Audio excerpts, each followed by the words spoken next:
انت عارف جاليليو اتوقف ليه؟ اتفرج على الفيديو ده وانت هتفهم. اسمع. عزيزي الزملكاوي، تحية طيبة وبعد كل سنة وحضرتك طيب.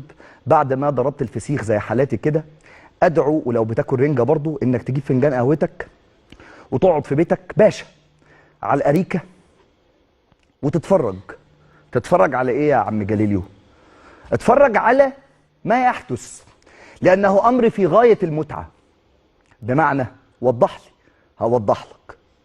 غمض عينيك كده ثواني وتخيل ان انت تالت الدوري، وانك اتظلمت تحكيميا من وجهة نظرك في مباراة ما، وان احدهم وصل لسيمي فاينل بطولة افريقيا، والان طبعا باقة ممثل مصر هتلاقيها هو هي عالية جدا.